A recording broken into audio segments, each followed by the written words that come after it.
But yeah.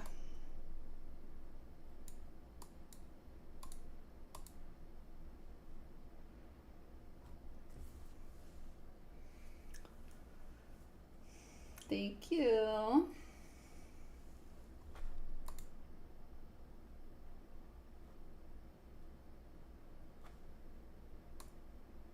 Oopsie.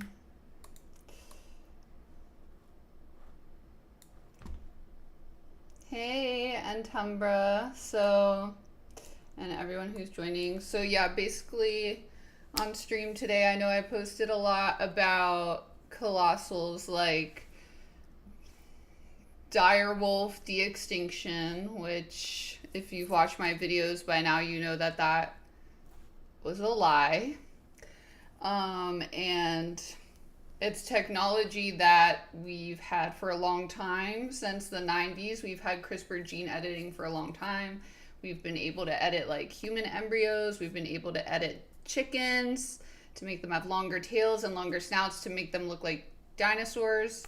And so that's not de-extinction, because de-extinction would mean that they would have to like have the actual direwolf DNA in the living animal, which they do not have. Hey Arturo. Hey Una Aerith.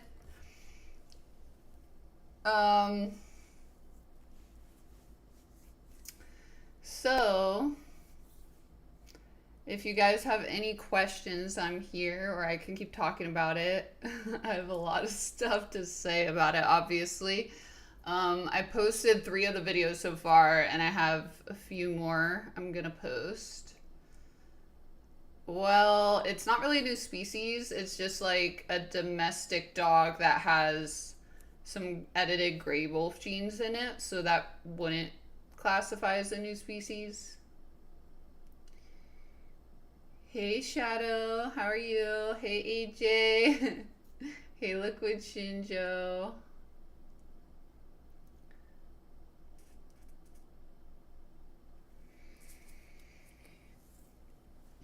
So yeah, the latest video I just posted is about the genome claims, because I know a lot of people were confused about that, and that's totally fair. That obviously they are using the fact that this stuff is hard to understand and explain, even if you've worked in this stuff before and you have a PhD. They are exploiting that fact to get the public to believe that what they're doing is de-extinction. And it's going to have potentially a really detrimental effect on our planet, because already the president is using this as an excuse to basically cut the endangered species list and say, oh, we can just kill all of these species and destroy these ecosystems and, you know, build condos on them, because we can always bring all of these species back to life and bring these ecosystems back to life. And that's just not possible. And even if we could bring one single species back to life, which still has not been done, even for something like as simple as an insect, we can never really rebuild an ecosystem.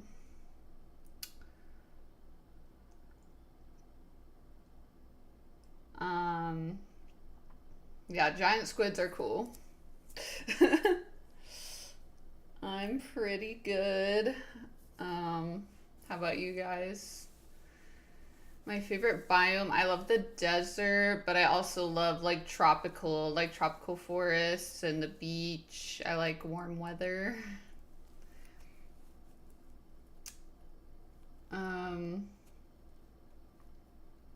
I mean, yeah, that's another question we don't know about. We don't know if like the dire wolves can reproduce. If they can, they might produce offspring that is sterile. Like they might be kind of like mules. We don't really know. So Colossal is like, we also can't really verify any of Colossal's methods, so we don't know how accurate they were, like what sequences they actually used. We just know that it was not direwolf DNA that they used to create the dogs. They said that they are gonna like release a paper next week that I will comment on, but they released a paper in the past on like the relationships of direwolves and whether and what dog, you know, direwolves are most closely related to. But it's like First of all, direwolves aren't closely related to dogs at all, or wolves at all, really. They're more closely related to jackals, but even then, it's like they went extinct so long ago, and their lineage doesn't really match to anything living super well. Um, and then like on top of that, in the paper, they refused to show any of the statistics for the genetic material that they used to make the claim that um, that gray wolves were more closely related to dire wolves. It was just very sketchy. Like in science, you always want to show all your data and all of your statistics if you have nothing to hide. Um, that's what's usually encouraged in science. That's like how I try to do my science. Hey, handsome Zork. Why not clone humans? So they actually have done that with stem cells. They've used CRISPR to edit human embryos. Usually it's only allowed for diseases that would be like life-threatening to the baby if it was born. But we already have like modified mitochondrial genomes in human stem cells, and that's been already been done for like almost a decade at this point. Um,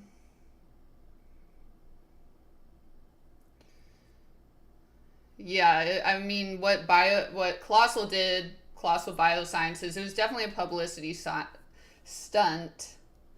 Um, and the thing is, it's one thing to do a publicity stunt for a good cause if you had real science behind it. But if they had real science behind it, see, it wouldn't be a publicity stunt. That's the entire issue here. They're using technology that has already been around since the 90s and claiming that they are de-extincting something when all they're doing is like editing living dogs.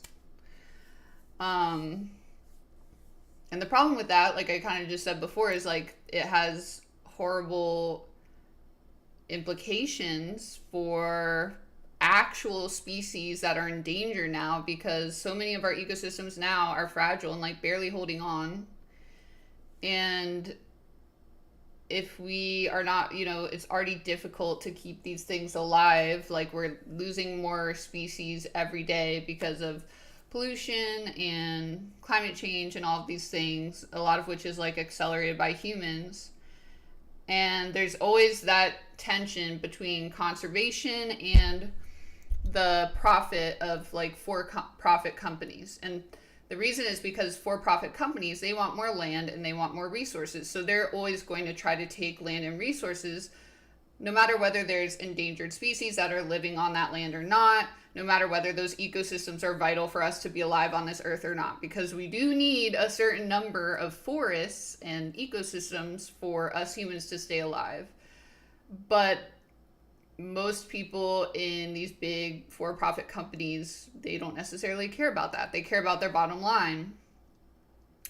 So the problem is, if you start saying you can de-extinct things, all of these big companies and the government, the current government anyway, is going to see that as an excuse to be able to go in and destroy these protected areas and destroy the few ecosystems that we have left. And eventually, I mean, that could just lead to like global collapse. And if we don't have a planet to live on, like that's really all we have, guys. Like, if you take away our planet, right now space travel isn't really feasible for us. So it's a little too soon to be thinking about taking away our ecosystems, especially when you can't actually de-extinct something and you're just lying about it and saying that you can. Let me see what other questions you guys are asking. Can I explain CRISPR a little bit? Yeah, CRISPR, it kind of depends what type of CRISPR you're using, but basically CRISPR is just like an acronym. It's a type of technology we can use to edit genes. I haven't personally worked with CRISPR, but I know people who have. Basically what it does is it allows you to go in and edit like one gene at a time. And the idea with that is that it's really specific to one gene at a time. so that you can't, the goal is usually to like get rid of a disease that the animal or person would have that's life threatening. Or in the case of animals, they've used CRISPR to be able to design how the animal looks.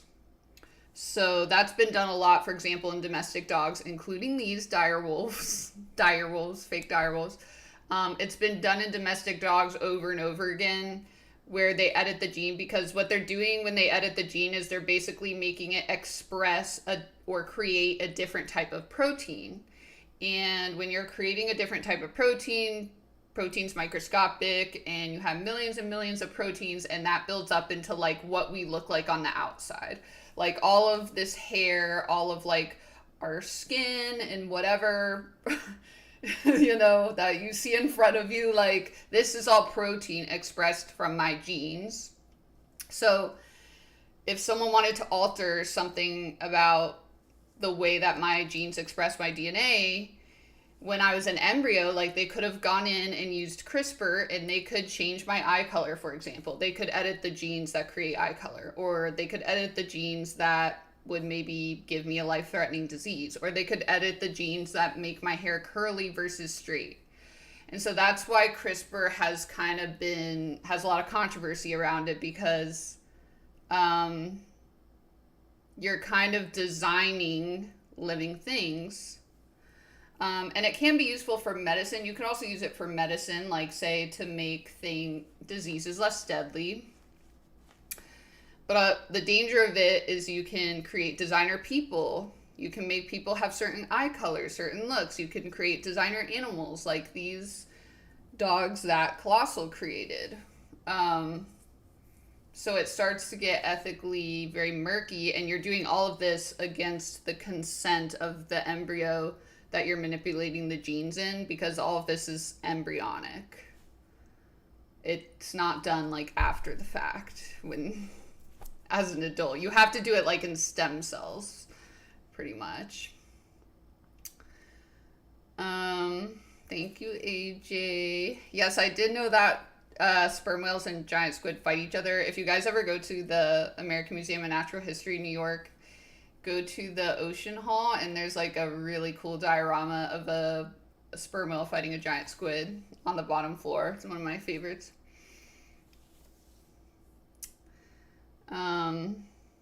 Well, that's fair, because research is hard.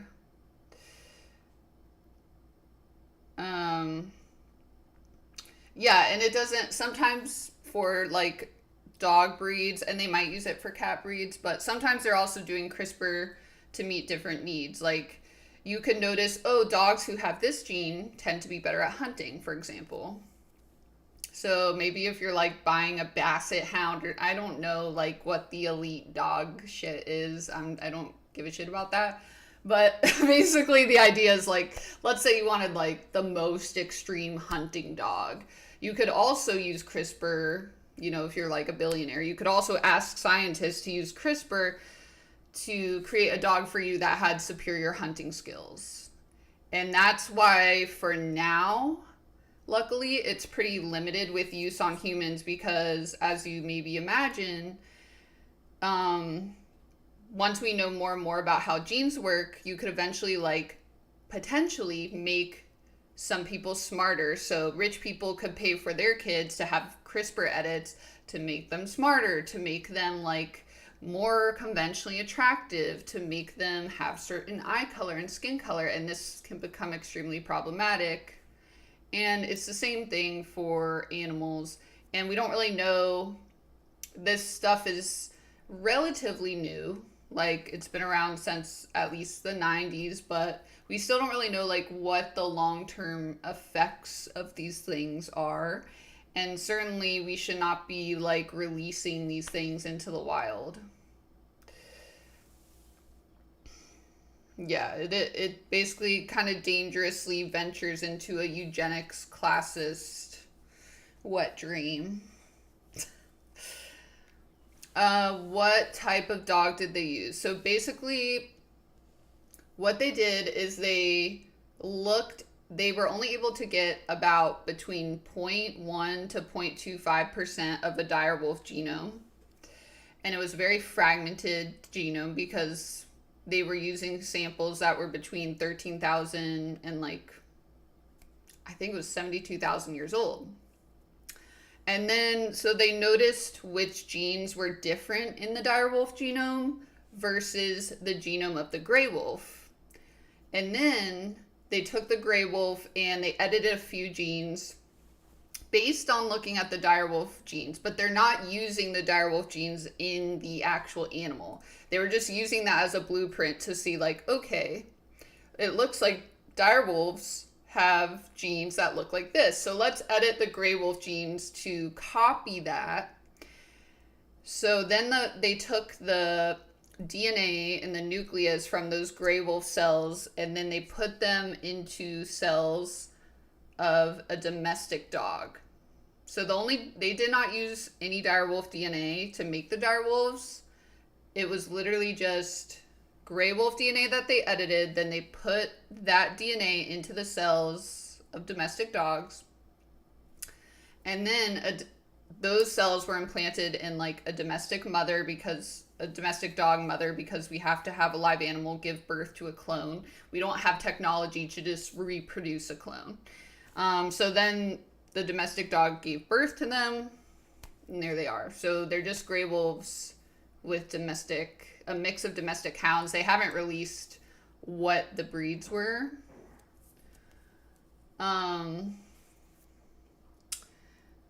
Thank you, Angel.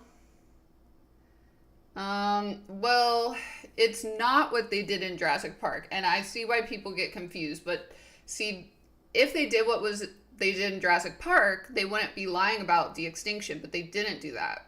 Because Jurassic Park actually hypothetically used real dinosaur DNA, which of course we can't do in real life, but in the movie, okay? In the movie, Jurassic Park took real dinosaur DNA that they extracted from amber, and then they mixed that with the DNA of frogs. But that's not what's happening here. What's happening here is they're just combining the DNA of two living animals together and editing it until it looks like a direwolf. So it's basically the same thing as like Jack Horner's Chickenosaurus project, where they took a chicken and they edited the genes to make it look like it has a longer tail and a longer snout, but it's still just like an edited chicken. There's no velociraptor DNA in the chicken. See what I'm saying? So we still don't have that Jurassic Park technology. Can we clone Chupacabra if we found one? Yeah. If we found a living one. Yes, ask away whatever questions you guys got.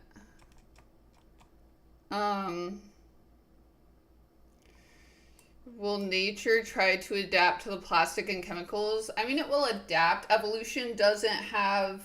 Natural selection doesn't have emotions attached to it. So when things evolve, they only evolve because whoever happens to stay alive survives and passes on their traits to the next population or group of animals that stays alive.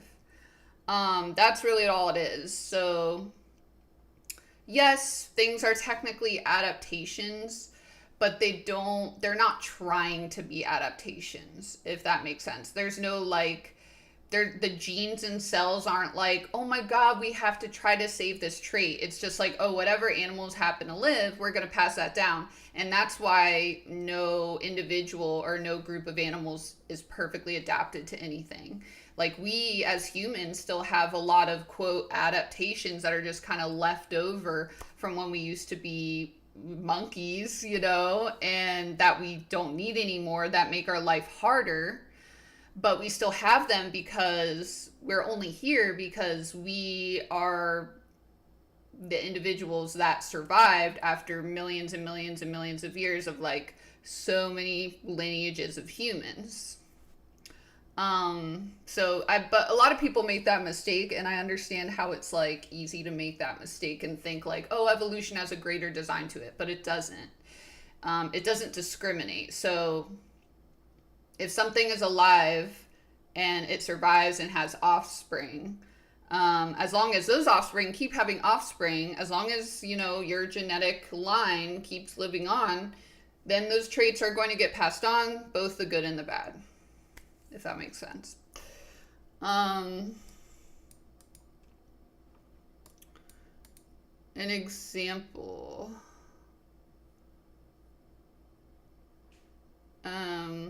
Yes, they have tried altering chickens to look like non-avian dinosaurs. They've only been able to like elongate the tail and the snout and not done too much. Did nature have safety protocols? No. Nature is a brutal place. Like, if you die, you die.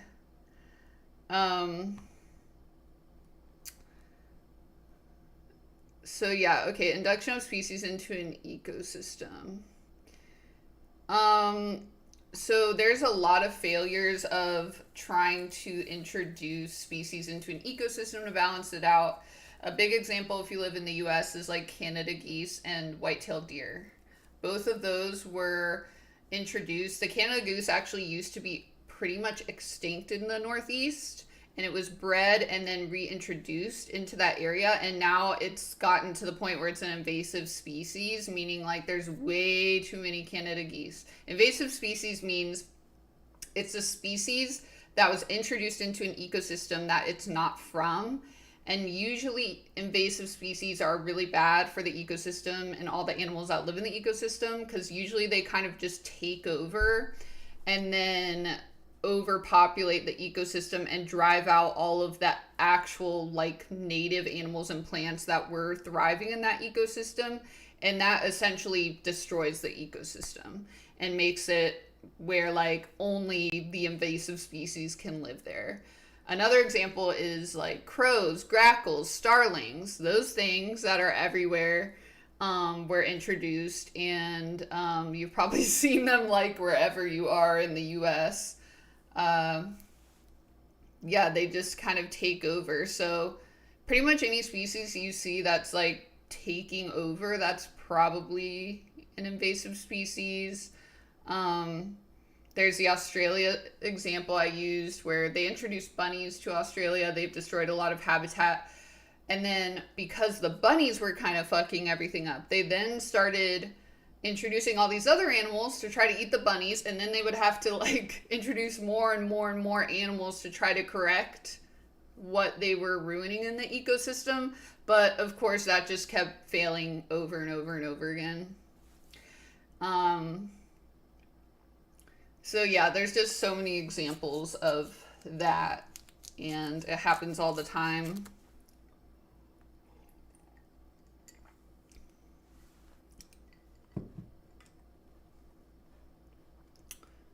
Okay, let's see. Are the designer dogs actually siblings? I don't know. They haven't released that. Maybe they'll talk about it in the paper. Simon. Yeah, I would kick him in the balls if they were in front of me. Hi, Birdman. Hi, Matt.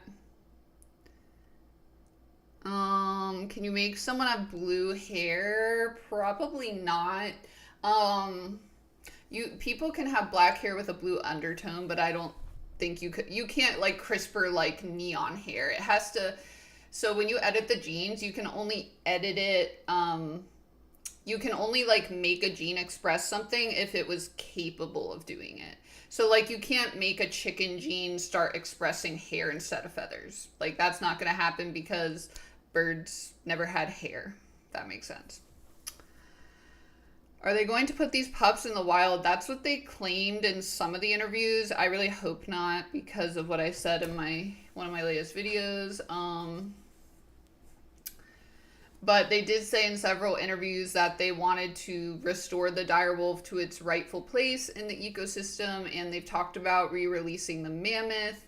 They've talked about bringing back more animals that went extinct millions of years ago, and it's just like nothing that went extinct millions of years ago is going to be helpful to us to restore ecosystems today. And none of those animals should be released into the world because the world is a very, very different place. Yeah, not all crows are invasive, but it depends on the species.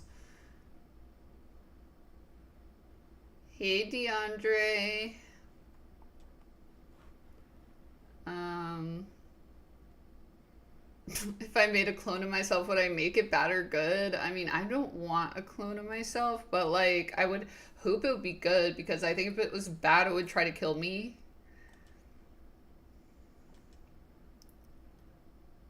Um, Difference between direwolves and regular wolves. Direwolves, we don't even know if they really were wolves. They lived, they went extinct 10,000 years ago, but they lived mostly during the Ice Age.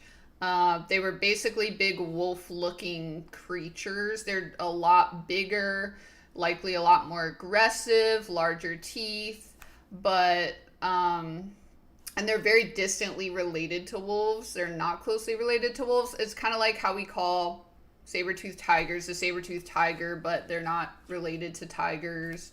Um, and not all of them are even like in the same phylogenetic group. Um, so yeah, wolves are more closely related to like domestic dogs and jackals and things like that.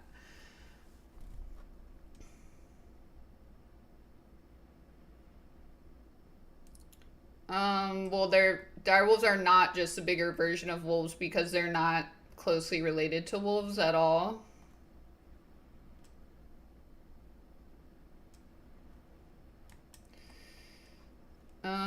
Okay, let me see.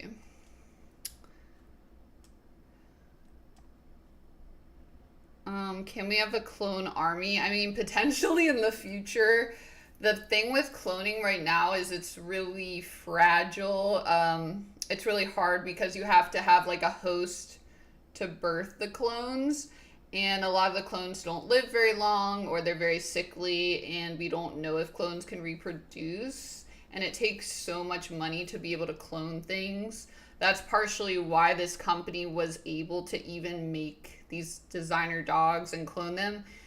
They have a lot of money. They have a billionaire founder and backers. They have George R. R. Martin backing them. They have a lot of celebrity backers, and I don't have any ill will against George R. R. Martin or the celebrities who backed them because I'm sure that they sold this science in a really convincing way, and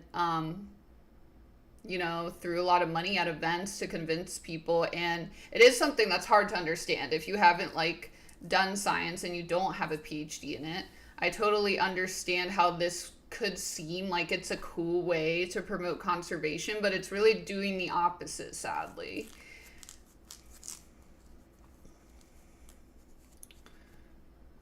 Uh, Army of Raysukas, that'd be scary. Um, Yeah, exactly. The woolly mice, it's the same thing there. They were just kind of like editing the mice to have longer hair. And if you've been to the pet store, you probably already know that they've already done that before. Like there are hamsters with long fluffy hair and there are hamsters with short hair. And that's like all that the woolly mice are.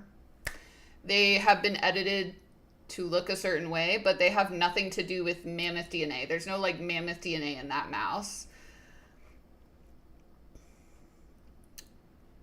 Ice Age reference always. Um, Japan is allowing scientists to make human animal hybrids. I'll have to look into that. I mean, that sounds horrible. I hope that's not true. I don't think we really have the technology, but um, if you if you put two toothpicks on your cat's mouth, would Colossal consider this to be a dwarf saber-toothed tiger? I mean, probably. They would probably use it for like their donor banquets. Just Photoshop the toothpicks. Cat girls, no. I don't think we want to combine humans with anything, but if we were able to combine them with anything, which we shouldn't, because I think it would be very unethical, because it would probably not end well, and the hybrid would probably be very unhealthy. But They would have to be combined with something like a chimp, like something closer to them. It's not gonna look like the cute little bunny girls and cat girls, guys. Exactly, like, yeah, exactly. It's like painting stripes on a stallion and calling it a zebra. Exactly. Um, but you're just painting with CRISPR. Can they use this technology to bring an animal like the white rhinoceros back to life? No. That, yeah, see, that's the whole thing, is they can't really de-extinct something because we still don't have the technology to get DNA from bones and then resurrect that species. That still hasn't been done for anything. Um, Now maybe it could be done if something went extinct really, really recently, like within the past year or two. Maybe it could be done. No one's done it yet. And I don't know why that is. I don't know if it's just not possible or if there's just not enough funding. Um, I mean, I would hope it's because it's not possible and not because there's not enough funding, but um, I would say it's likely not possible. The other problem with things like the white rhino, it's like, well, then you need to find a surrogate rhino to birth that, and there's so few rhinos left in the world. So it's like you're probably not going to be able to get permission to do experiments on other rhinos like that.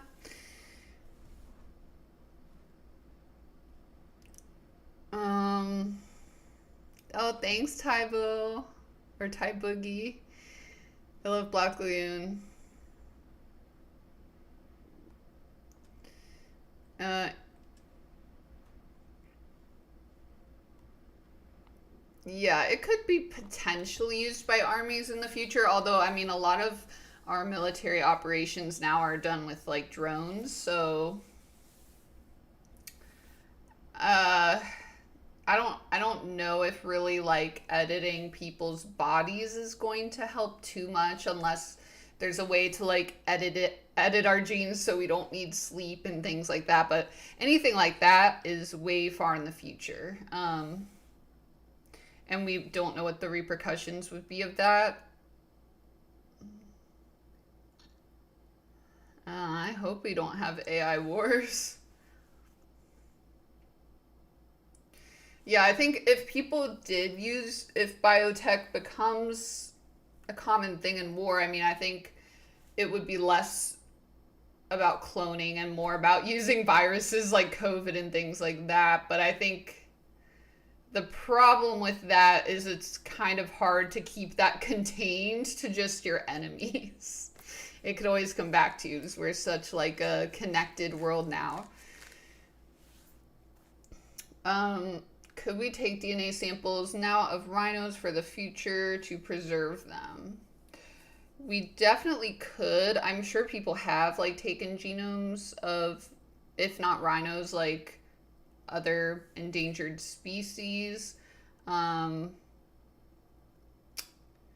it just kind of depends, like whether there would be another host species that the genome would work with and whether we have another host species to basically like give birth to these clones and how healthy and viable these clones could be. So there's like a lot of factors there. And then the other issue is, let's say even if we did resurrect something and brought it back and we did use the real DNA and we birthed it and it was healthy and all that. Okay. That's really hard. But let's say we did that. Well, the problem is like we need to make sure we still have the correct ecology for it. It could still potentially kind of disrupt or, cause decay in the environment we release it into. And then also, it's not going to have the correct behavior that it needs to survive necessarily. And like humans can teach animals behavior to a certain point. Like that was done actually for whooping cranes, which almost went extinct. But they were raised by humans, and humans, you can look this up on YouTube, like wore crane costumes and practiced crane behavior to kind of teach the cranes social behaviors because cranes have been highly studied.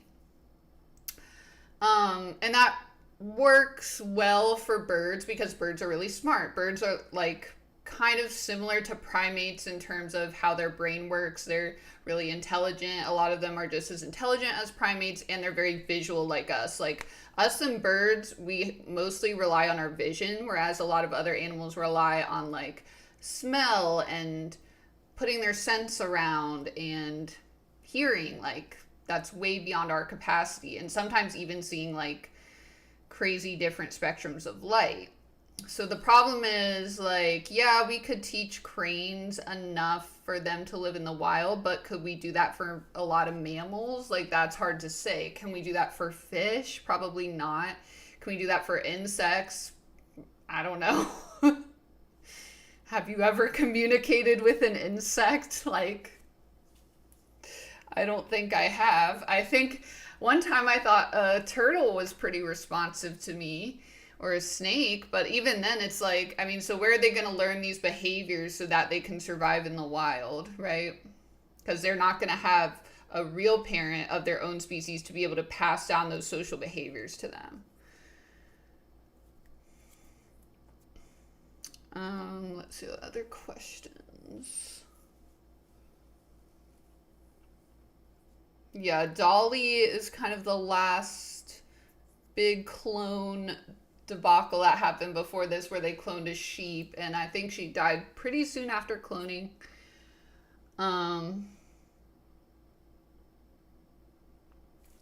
Let's see. Since the DNA would be outdated if we took it now and resurrected it 50 years later, yeah, you're still missing 50 years of evolution. And you have some behavior that is stored in your genes epigenetically. That's like a whole video I could go into. Yeah, I should make a video on epigenetics. But you also have to learn a lot of behavior from the people you're around. A lot of behavior doesn't get passed down. And that's why, like, we learn a lot of behavior from our parents, for example. Now, there are some species that don't need to learn behavior from their parents. That, like, you know, there's some, like, snakes and some birds and some other reptiles where, like, they're just kind of born and ready to go and they don't need to learn behavior. So those could be kind of good test studies for like the first resurrected things, because they don't really need to learn behavior to survive in the wild. But it would still be kind of a dicey thing to start introducing these things back into the wild.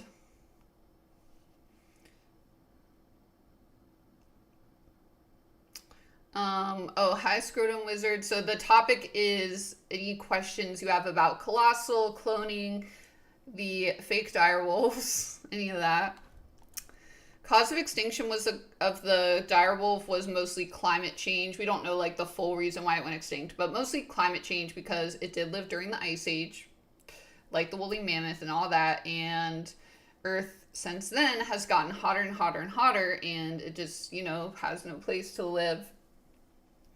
And even now, I mean, the poles, they're just melting more and more every day. There's just like polar bears. That's why polar bears and all of these Arctic animals are endangered. So if anything, like introducing these Ice Age animals, number one, like there's not a good environment for them to be in. And number two, they would just like cause more problems for all of the animals in the Arctic that are already extinct.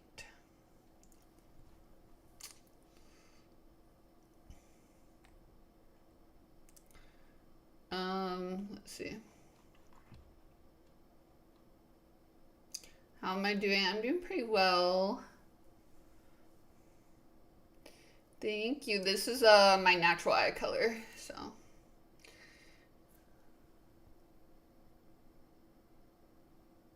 Yeah, exactly. Today's wolves are better adapted for today.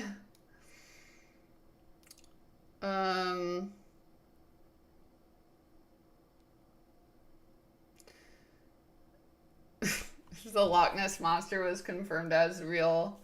Well, it has not been yet. Oh, cyberpunk cosplay. Yeah, I do want to do a Lucy cosplay.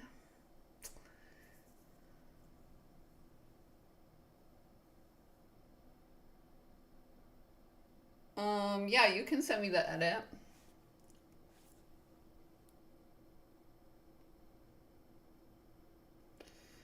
Jurassic World Rebirth thoughts. I hope it will be good. I don't really know. Oh, I did. I think there's like a second trailer out now, right? So maybe I'll react to that because I only watched the first trailer.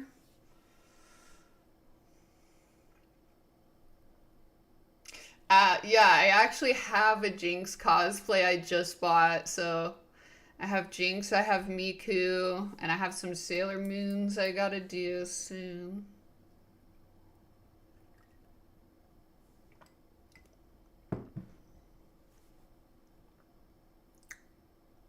I still need to watch Arcane though. That is, because I always love Jinx because I've seen so many like TikToks of her. It's like I kind of know the plot of Arcane at this point, but then I never actually like sit down and watch it.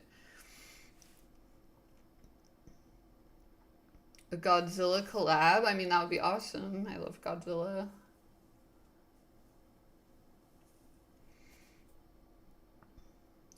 Why would they want to bring the direwolves back? I think they're focusing on like woolly mammoth and direwolves because they're super flashy animals, right? It's like it wouldn't be as sexy to be like, oh, we're gonna bring back, this poison dart frog that went extinct because of global warming. People, billionaires and celebrities might not want to support that as much. But if you go up to them and you're like, hey, we want to, do Jurassic Park, but with a woolly mammoth and a direwolf, and we can actually make this happen, like that gets people's attention more, which I understand. And if Colossal actually was successful in doing that, that would be cool. That would be great.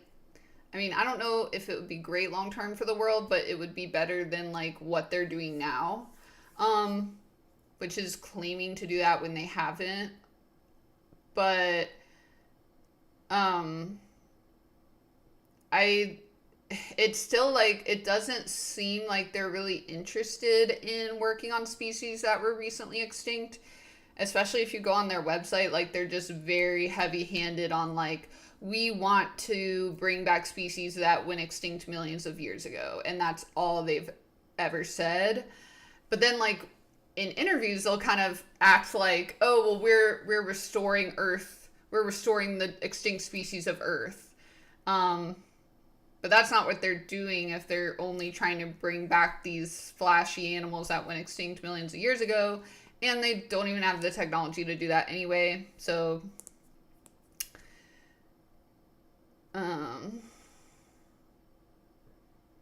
yeah, exactly. It's a lot of time and money wasted on technology that is pretty old, honestly.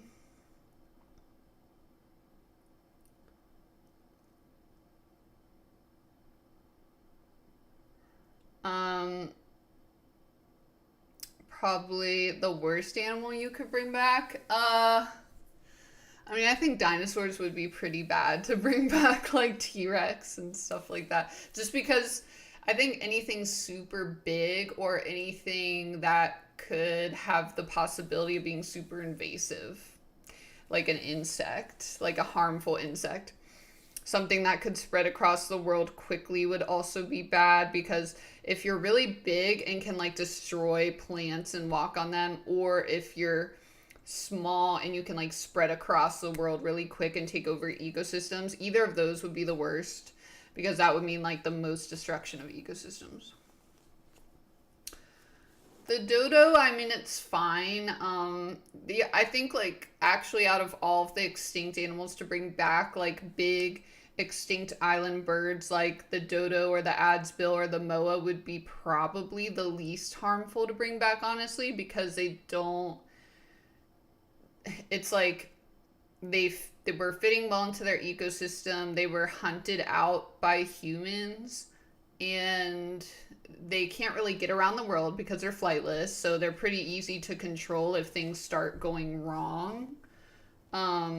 They're easy to kind of get out of the ecosystem. So honestly, like that would be a better thing to bring back. But at the same time, like I don't think it would be super helpful in terms of like scientific progress other than just kind of learning how to de-extinct something. Um, but I know because I also study birds, since I study bird-like dinosaurs. I mean, even dodos, like people have looked at the dodo genome and no one can even agree totally on what the dodo looks like. And we have like pretty complete genomes of that. So even with something like that, no one has been successful yet in bringing it back to life.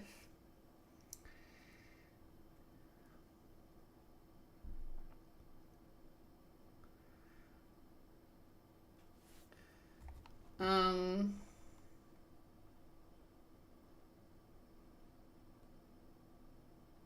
the great auk, yeah, the great auk would be also a great one to bring back. Are dinosaur chicken nuggets accurate to real dinosaurs? Kind of, because whenever you're eating a chicken nugget, you're eating dinosaur meat, because birds are living dinosaurs. Can we bring back Godzillas? No, unfortunately, Godzilla is not a real species.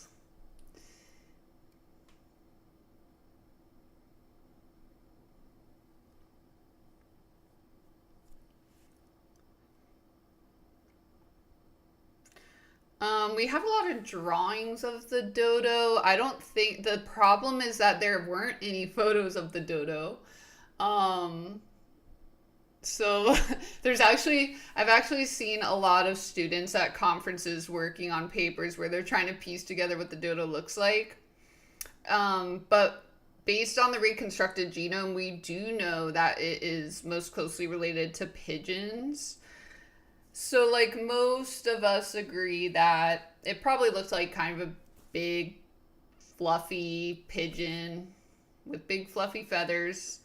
Um, and we can kind of guess what it looked like from descriptions. We have a lot of descriptions and a lot of drawings, but no one, for some reason, it's like the one bird where no one, like, hunted it and, like, we have skeletons of it, but no one, like, made a stuffed skin of it.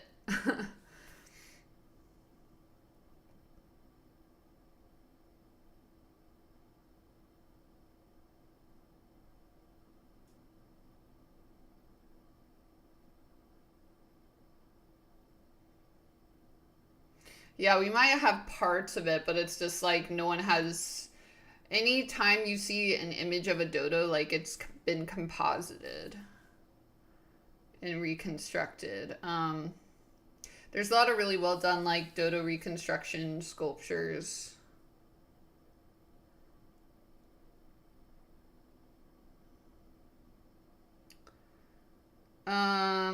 Favorite dinosaur, Velociraptor, and the bird-like dinosaurs. Do I have a favorite Godzilla? I mean, I just like Godzilla in general. Like, I mean, I like the new one. I like the new ones are just like fun to watch, but then I also like the old ones because it's cool to see like how they made things happen with, the resources they had.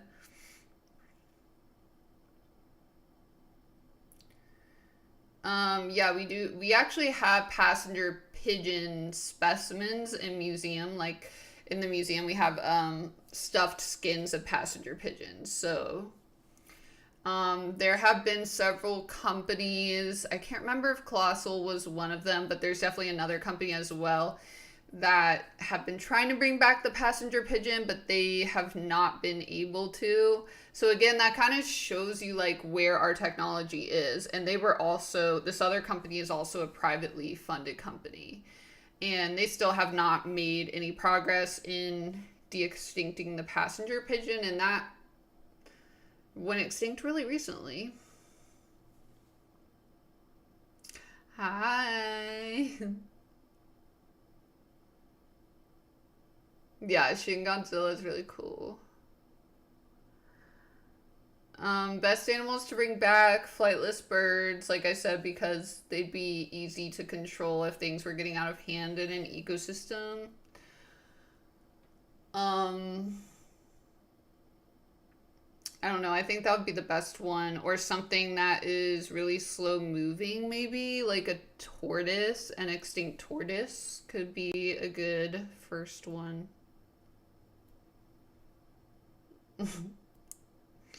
No, Spinosaurus didn't look like a blobfish.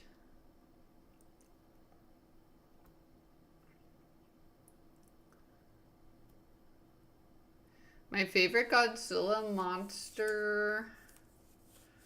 I don't know, I like so many.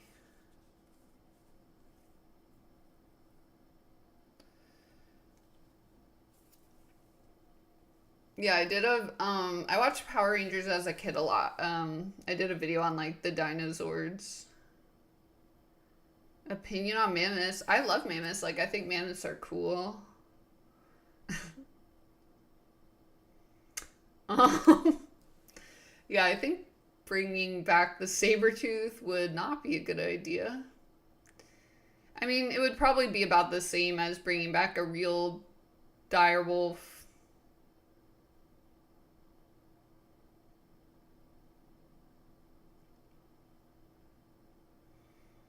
Yeah, and there used to also be buffalo across the US. There's lots and lots of recently extinct animals. It's kind of crazy once you start looking into it.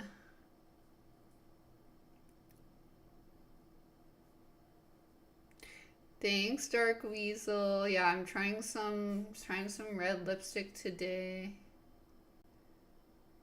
Did other animals go extinct after the dodo? I don't know about like animals that fed on the dodo, but like I know there's just a lot of flightless birds on islands in general that went extinct because of human hunting, like that Adspill in New Zealand. There's a lot of rails that, even if they weren't flightless, rails just like are not as strong of flyers. The moa, which was like a giant, it looks kind of like an ostrich, but it was like a lot bigger. Um, so if you look into like islands and extinct birds, there's so many cool extinct bird species on islands that went recently extinct. Like harpy eagles, they were like giant eagles. But yeah, I'm sure like the ecosystem suffered whenever these animals were killed. And yeah, a lot of them were killed by hunting, but also because of rats. Because if you think about it, it's like weird at first. It's like, why rats? Like, how could rats kill these giant flightless birds? But if you think about it, like humans were coming over on ships, and then the rats are coming from mostly like Eurasia, so Europe and Asia, and they're like coming off the ships and going into the island, and the rats are eating the eggs of these giant flightless birds.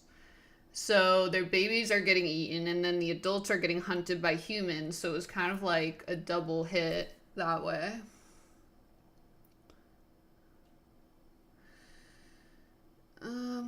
I mean, bringing back recently extinct animals, it's hard because we haven't really even been able to clone like living animals without having them be pretty sickly, like Dolly the sheep, for example.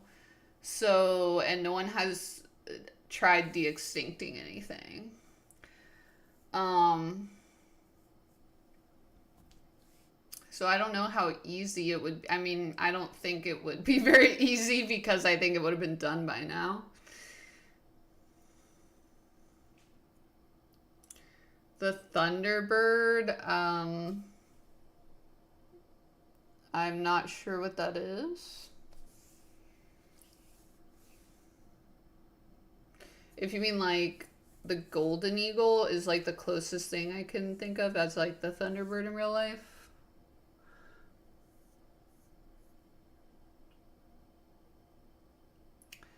When an animal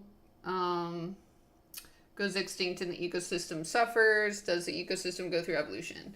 Yes, because every living thing goes through natural selection. So whether you're a plant, an animal like algae, a mushroom, those are the main kingdoms of living things. Also bacteria and archaea. Those are like all the possible living things you could be. Um, Basically, whoever lives to the next generation, they're going to have traits passed on from the generation before, and they're going to pass their traits on to the next generation if they're able to like procreate and create more of themselves. So yeah, like even when an ecosystem's being destroyed, everything in that ecosystem is still evolving because some individuals are dying and some individuals are surviving. And whoever survives and continues to pass on their traits, um, is going to create a lineage that evolves over millions of years. I don't think the mother really matters. Like, it's not about whether the mother is a gray wolf or a domestic dog. It's more about the fact that the actual embryo needs to have real direwolf DNA in it. So the problem is they only have gray wolf and domestic dog DNA like in the embryos. And they don't, it doesn't really matter. Like the mother, yeah, the mother will exchange a little DNA with the fetus, but it's not going to really like be the core makeup of what the genetic of makeup of like the baby is. The main thing is like if they were actually going to make a direwolf, instead of using a gray wolf genome, they should have got like a direwolf genome and then fill in the gaps with the gray wolf and then put that into the domestic dog. That would be what Jurassic Park would do. But they didn't do that part. And it's probably because the DNA is too old and fragmented and they couldn't. Because I don't see why you wouldn't if this was kind of your whole pitch. I mean, I don't know. You know, who knows? People are weird.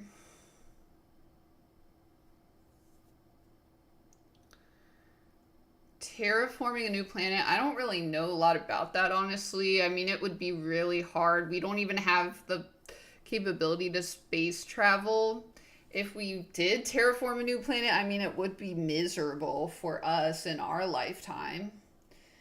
Because we would probably not be able to breathe most of the time without like a lot of wearing gear, which I personally hate.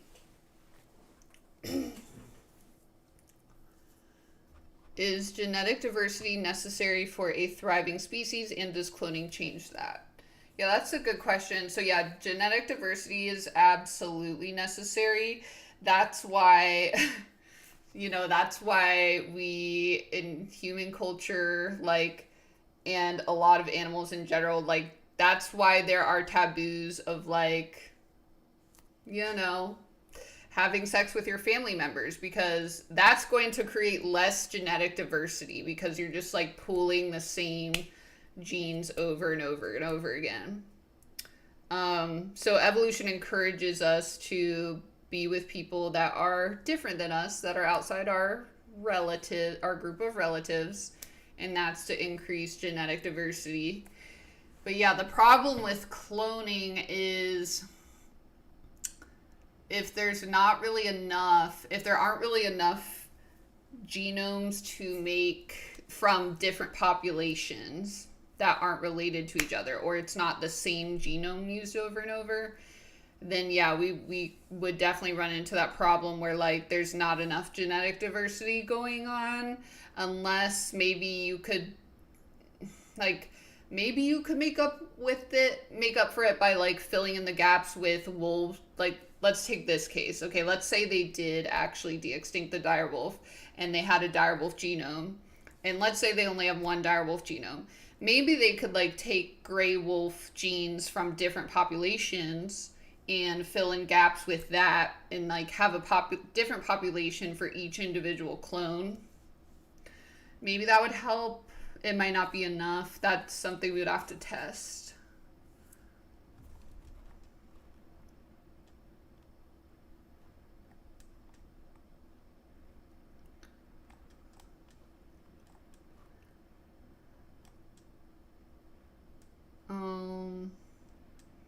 You mean the Tasmanian devil? There are people trying to bring them back. Can we use chimp DNA into a human? Maybe. I don't think we want to.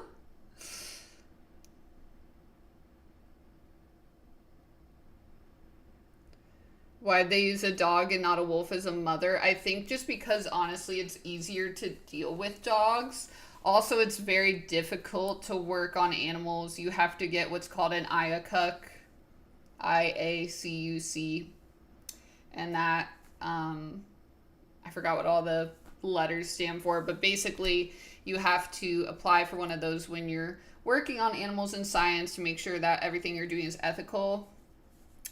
So it might just be that they weren't allowed to work on gray wolves because usually species that are wild or and native or threatened or endangered are not allowed to be used for science. So probably they just used a domestic dog because that's what they were able to like get a permit to be able to do, which again would be fine. It's just like they didn't use direwolf DNA in the actual clones. That's what really like what the issue is.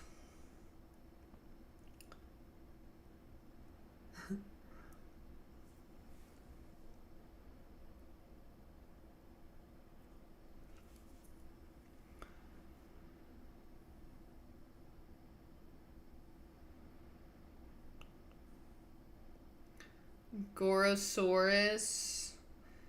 I can't remember if I did a video on that. That sounds familiar.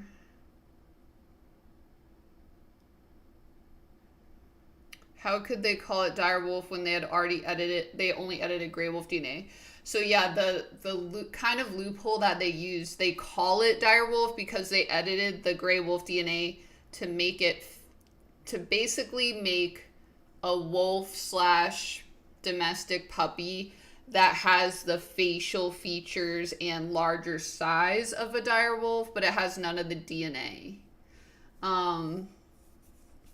Because you can edit genes and make them express physical traits or create physical traits that look like another species. But that doesn't mean that they genetically at all are the same. And that's why it's difficult to know which species are related to each other, because two different species could look almost exactly the same and not be related to each other at all. Like in birds, for example, a big example of that is like flamingos and grebes. So grebes, kind of a weird bird, but you guys have probably seen them. They basically look exactly like loons. They look exactly like mini loons. But when you do analysis on their DNA, when you do like evolutionary analysis, we find that they're more closely related to flamingos than they are to loons, even though they look exactly the same. And that's because, like, that's what we call convergent evolution. That's when two animals can look exactly the same, but they are not closely related and they don't really share a close common ancestor. A bigger like scale example of convergent evolution is the fact that all vertebrates, meaning all animals with a spine, have arms. We all have like the same arm bones, and like, or sorry, this is the opposite of convergent evolution, but like, for example, like dolphins have arm bones, bats have arm bones, birds have arm bones, but they're all just different configurations. Even though we all look different, those are genetically coming from the same place in general.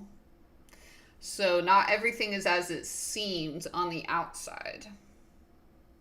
The only way to truly test if something is really related is to test the genetics of it. The problem with fossils is we can't tell what is convergent evolution a lot of the time. Sometimes we can, if we have a lot of evidence, but it's hard because usually we aren't able to get DNA for the fossils. So that's why we have to be really, really picky about the anatomy and study living animals and living genetics to get like a big picture, and do our due diligence on the science for that.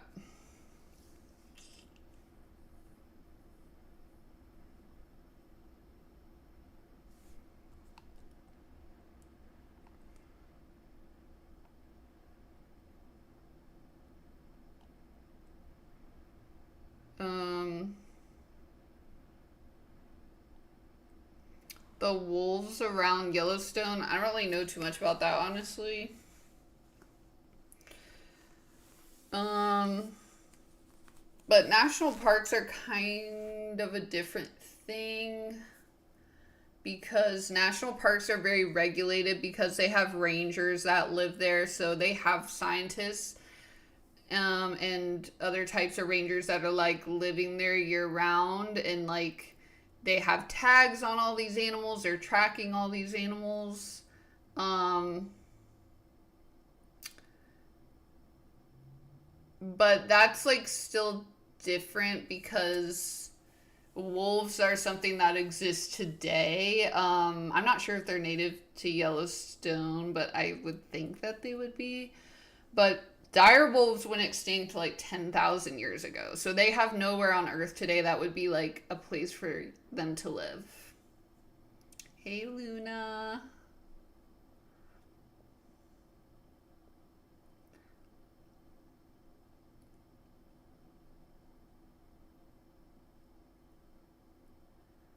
Um, Thanks, Handsome Zork, for coming. The Loch Ness Monster, I mean, that would be more like bringing back Plesiosaurus, which we cannot do sadly because it's too old. It's as old as the end of the Cretaceous.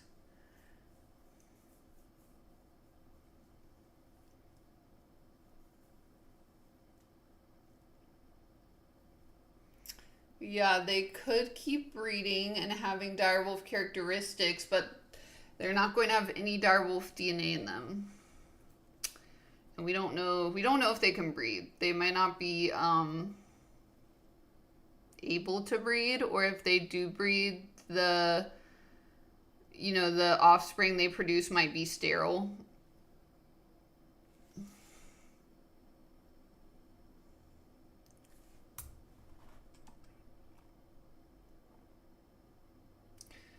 What if they made protosaurs with existing theropod dinosaurs? The problem with bringing back the Mesozoic dinosaurs, like dinosaurs from the Cretaceous and Jurassic and all that, is we don't have any DNA. We can't even get like what's called ancient DNA. So ancient DNA is what we can get like from the direwolves and from woolly mammoths and things like that. But we can only really do that for stuff that's super recent. Like, you know, thousands, tens of thousands years old. We can't go really that far beyond that. And we can't get DNA for any of the Mesozoic dinosaurs because they're all fossils, and fossils are just rock. They're rock that has replaced all of the soft tissue. So even though it looks like you might be looking at the skin or soft tissue in a dinosaur fossil, it's just like skin that was then replaced by the rock it was buried in. So we see like what it looked like, but we can't get any of the micro molecules it was made up of because it's not actually like skin anymore. So that's a problem. So, oh, new dinosaurs. Yeah, people have tried to like use CRISPR to edit chickens to look like dinosaurs, but they haven't been super successful. They've been able to have chickens have kind of longer snouts. They look kind of like crocodile-y almost. And they've had chickens have like slightly longer tails, like a few extra vertebrae longer. Other than that, they haven't really had much updates on that. So I don't know why. I don't know if they ran out of funding or like if they just kind of weren't able to find any more genes to edit. Yeah, Plesiosaurus is not a dinosaur, but it's still really cool. It doesn't have to be a dinosaur to be cool, guys. Hey, Jazz.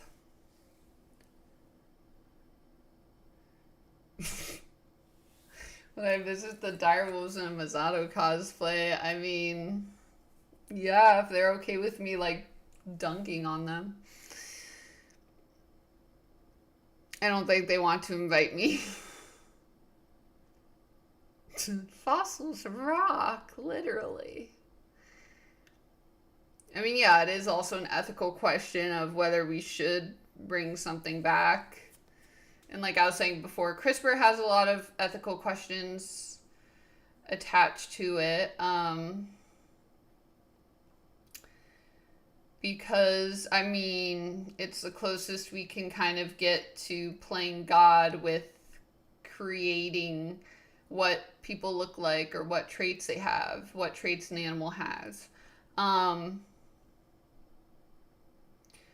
And that might not be so much of a problem, except for the fact that profit, runs global economies, and anything driven by profit might not be in our best interest. And anything in science can be overtaken and used to try to make a profit, and that's the problem with stuff like this. Once it exists, it can't just be contained and be like only used for good science. No, of course, companies are going to be trying to use it to gain profit, and usually their goals are going to conflict with our goals for well-being and like the well-being of the planet.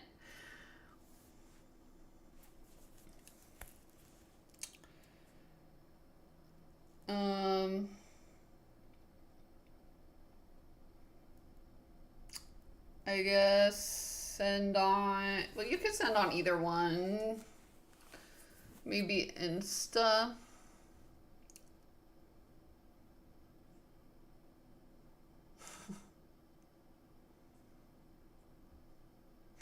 Yeah, I'll tell Colossal to get in the Ava. Tell the world what they've really done. Pay for their sins.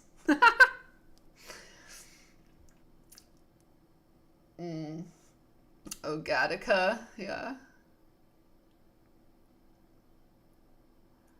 Yeah, I'm sure it's gonna be something sold to zoos, probably sold to celebrities who want fancy pets. I mean, that's the other thing about the direwolves. And again, I have nothing against George R. R. Martin or any celebrity that backed this, because this stuff is super hard to understand and they were swindled by this company. But, I mean, the other thing about like one of the main reasons you can tell that these aren't direwolves is they did not rip George R. R. Martin to shreds when they were sitting next to him. I mean, these things would be huge and aggressive animals, like probably the equivalent of like a tiger.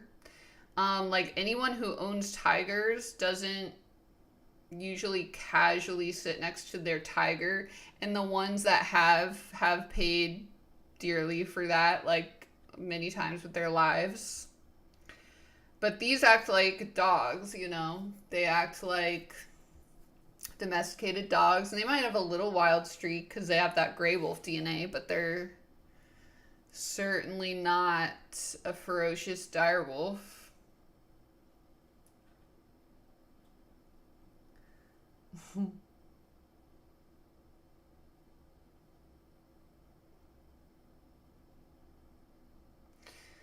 Recapping my thoughts on the direwolf, I just posted a bunch of videos about it and I have more to post, but basically, synopsis is they are not direwolves, they're just edited gray wolf genes that were then inserted into domestic dog cells, and then those were inserted into a domestic dog mother.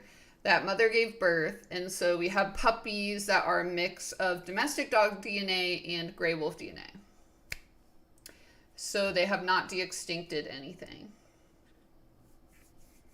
Favorite dinosaur, the pink one. I know she's not technically a dinosaur, but I love pink.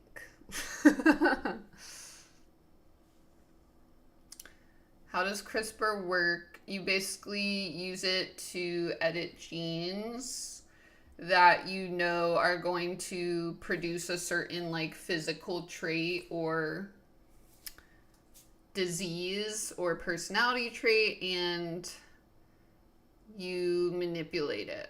You basically like microscopically manipulate that gene. I don't know the full, like, I've never used CRISPR myself. I've done genetic work, but I haven't done CRISPR, so I don't know, like, literally what it's like.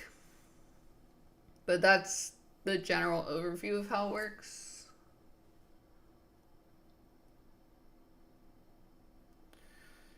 If I could keep a dinosaur as a pet, would I?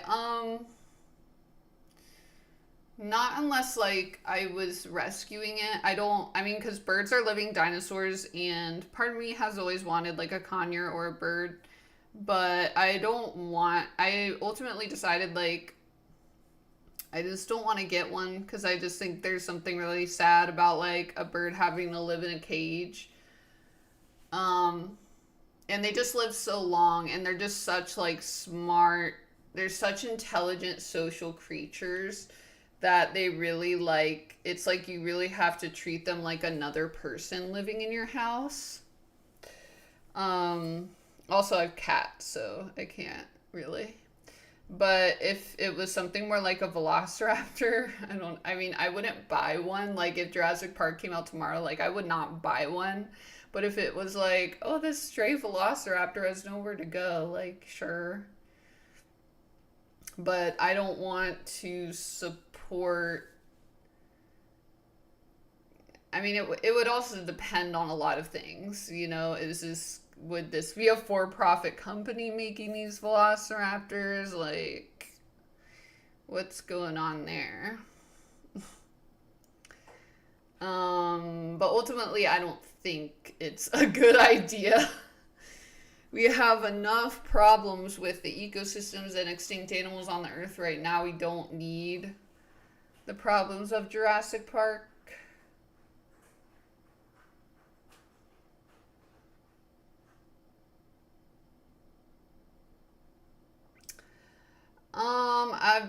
I feel like, well, I haven't watched the second Rebirth trailer, but I don't know. So I feel like I haven't been able to see much of the Rebirth Spino, but I always loved Jurassic Park 3 Spino. It's like my favorite Spino I fell in love with. So I'm gonna say that until I see more of the Rebirth Spino.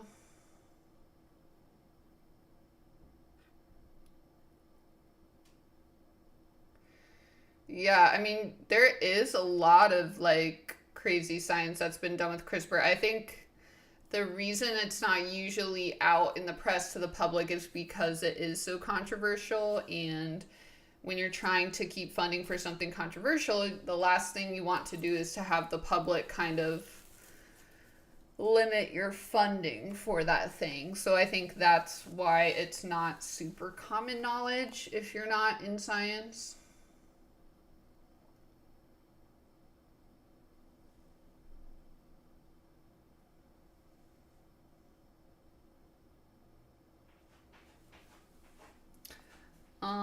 Least favorite dinosaur. I don't really have a least favorite dinosaur.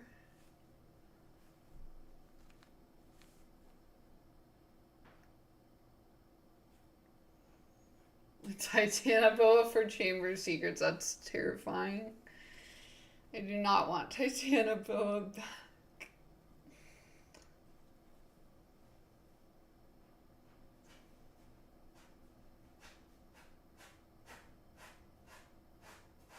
Can you hear my cats in the background?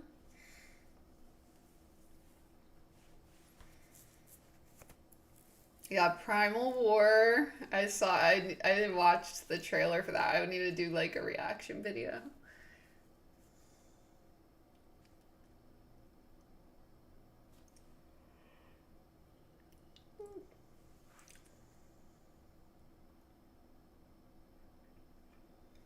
Favorite dinosaur in Jurassic Park, Velociraptors. I love how they made them really smart. Hey. You're a microfossil paleontologist. That's awesome. Higurashi, I have not seen it.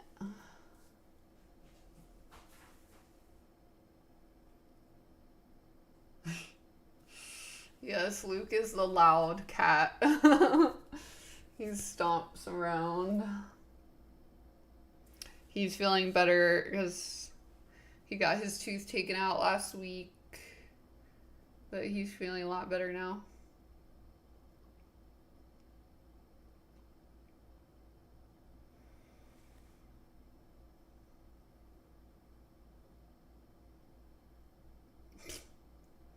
No, I don't want a pet dog. I mean, it's just a dog with gray wolf genes in it. It's kind of like, I mean, it kind of already exists. Like, there's a lot of people, there's a lot of Animal Planet shows and YouTube videos about people who breed wolves with domestic dogs, and that's like basically literally what Colossal did. They just like edited it, they just did it in a fancier way by editing the genes to make it look like a direwolf from Game of Thrones. Um, but dogs that have wolf DNA are notoriously like not great to have as pets because depending on like how much DNA they have or how the DNA is expressed, like they can be really aggressive, they can be really violent. I mean, it's the same as trying to have any big wild animal as a pet. It's just like, it's usually not a good idea.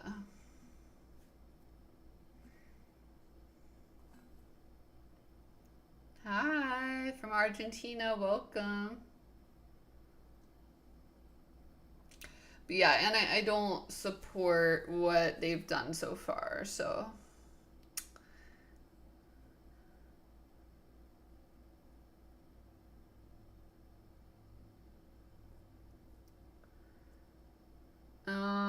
Is it possible to bring back a mammoth?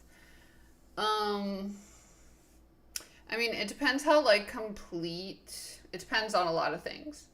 First of all, we need a pretty complete mammoth genome. Number one. Number two, we need a compatible host mother, and we don't know if elephants really would be a compatible host mother. That hasn't been tested.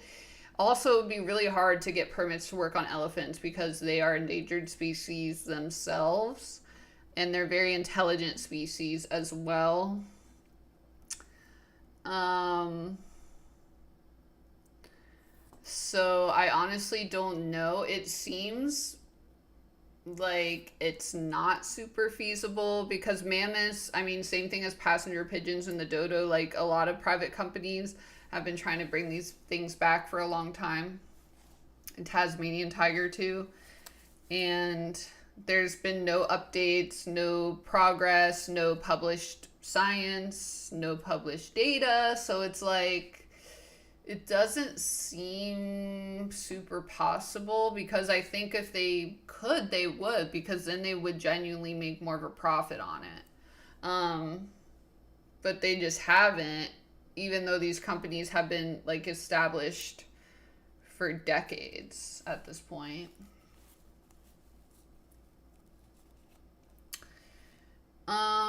Yeah, I do have education on genetics, and I mean, gene pools are like part of that. Thank you for following me on Insta. But yeah, so I'm a paleontologist. I have a PhD in paleontology, but my PhD and master's were also in like evolutionary biology and some genetics. And then I did a postdoc doing genetic work. So, because I think it's important to really understand like evolutionary biology and genetics, even though I am a paleontologist, because the questions I'm interested in, like I'm interested in dinosaurs because they're cool, but I'm also interested in how dinosaurs evolved and how they became all of these crazy birds or living dinosaurs today. And to answer a lot of the questions I want to answer, I kind of have to know like a little bit from all these different fields of science. Um, yeah, close. So yeah, the name Reisuka, my first cosplay on TikTok was Rey from Star Wars.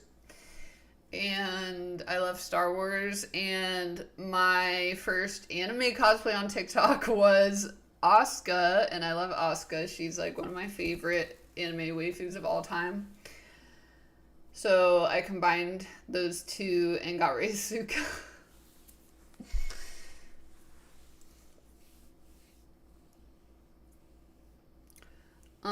Don't baby elephants spend a year and a half in the womb? I am not sure, but that could be totally true.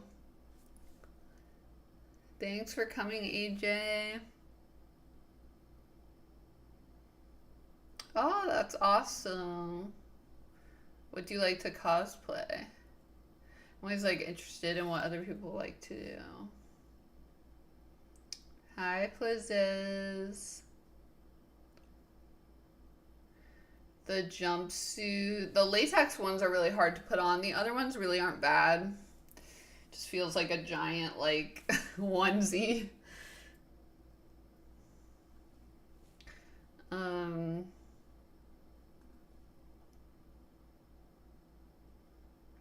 it's awesome.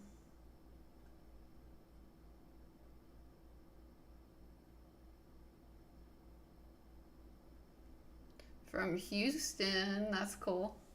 It's really hot where I am right now. Yeah, live dino facts. Well, I'm more talking about like cloning and direwolves right now, but you can ask anything. Thanks, Jason.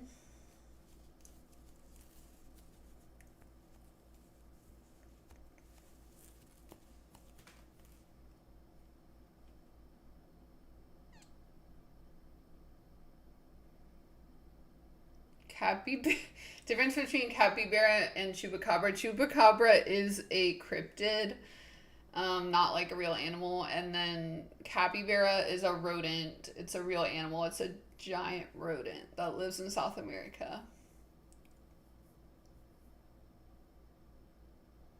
Oh, that's awesome. The Java Center, like MICC and stuff.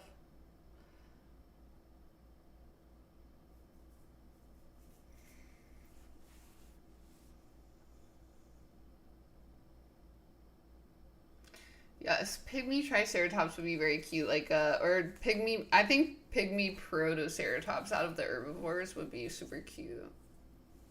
Or pygmy, teacup psittacosaurus. Teacup pterodactyl. Except then it would start attacking you and fly in your face. Do I make any cosplays? Sometimes I do. If it's more like a closet cosplay, I do. Sometimes I'll modify them. It just kind of depends. Like, I mean, a lot of them I kind of buy the base. I don't really know. I know like basic sewing. I like, I don't know. I can sew a patch on something and like hem stuff ish. I don't know much, but I'm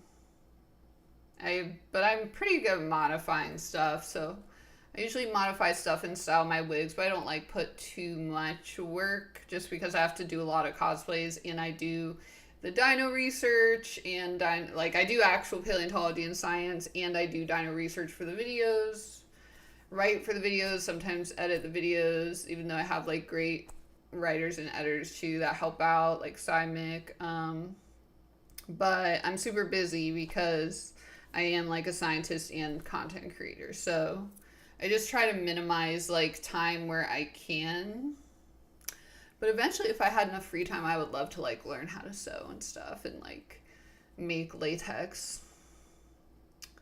Tips for beginner cosplayers, just like use whatever you have, like do a closet cosplay, like pick your favorite characters and just start doing videos in them and have fun with it.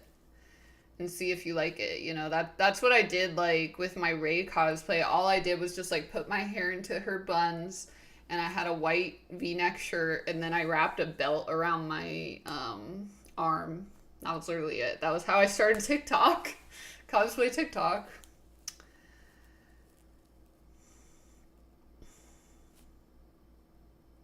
Hey Deadpool, thanks for coming.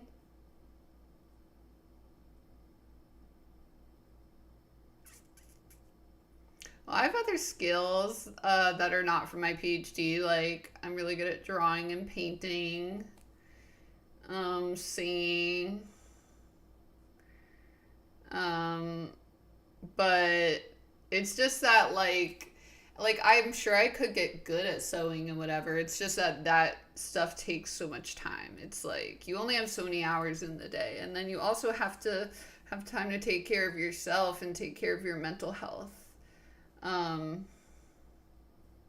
which is something I'm trying to do more. I used to be really bad about that.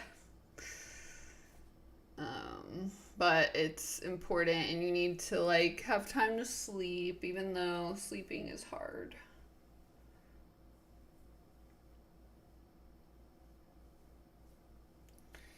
The next con I'm planning on going to for now is LA Expo. And what's the other one? Oh fuck, I just got a badge to it. Anyway, there's this other con in Dallas. I will announce that I'm also going to. I can't remember the name right now.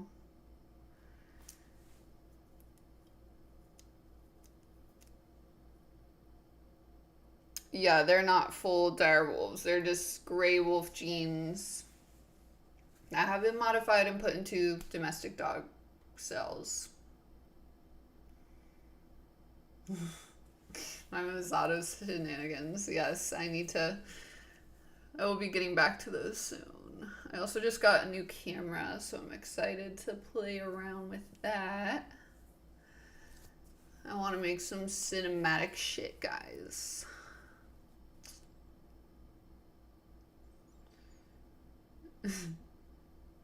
That's good. Yeah, I love Arizona though, but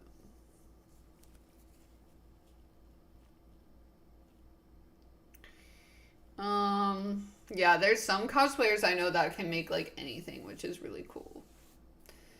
Um, yeah, it's just, but usually those people, you know, they're really good at making cosplays, but they usually aren't content creators because like making things can take months. And if you're a content creator, I mean, you're having to make videos every single day. Um, like for example, like these direwolf videos, like you know, this news came out 2 days ago, so and of course I wanted to talk about it immediately with you guys, so I had to spend like all yesterday writing what I want to say, filming it, editing it till 1 a.m., waking up, editing more, posting it, you know, like that's like a lot. Like content creation is really awesome and cool because you get to make your own schedule and do what you want, but like it is a hustle. So like you can have side hobbies and stuff like that, but you have to really like plan in the time for it. And if like one cosplay is, and it kind of depends, you know, like I like to wear a bunch of different cosplays, but if you're someone who really wants to focus on making armor, that's really cool. Like, or like the people that make the FNAF animatronic cosplays, I love those are always really cool. But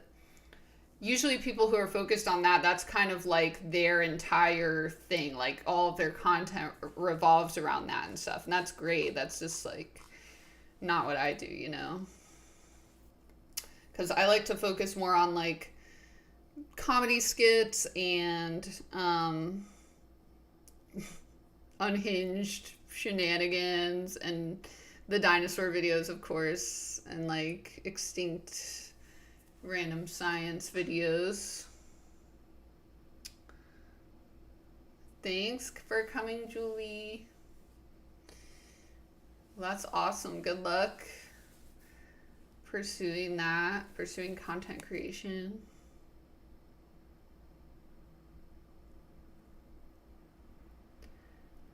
Yes, I usually pack like two huge suitcases for the cons, and then I think I just need to like pack two smaller suitcases instead of one big one, because like what always happens to me is I pack one big one and then it's always overweight and it's like, ugh. And then I'm like carrying a bunch of shit. So yeah. Oh, thanks, Ty Boogie. Yeah, I love Neon Genesis. So, And it just means a lot to me. It connects to my life a lot.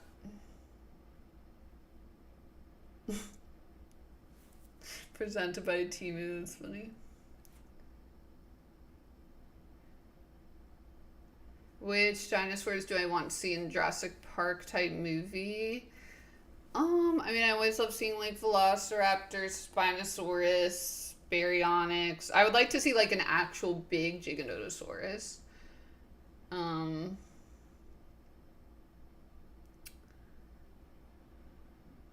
yeah.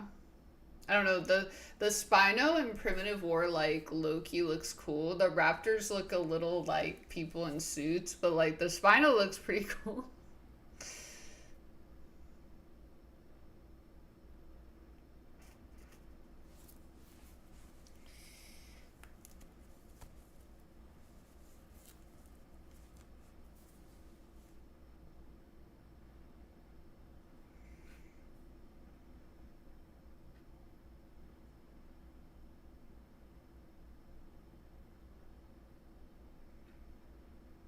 Thank you. Yeah. I mean, I think I do. I tend to stick to characters that I really relate to. So because like I can do a better job with them because I'm just like very tuned into them, and Mazato's like pretty much like I feel like Mazato's kind of based on me almost. So we're very alike. So it's very easy for me to do her. Hey guys. Thank you, Super Bro.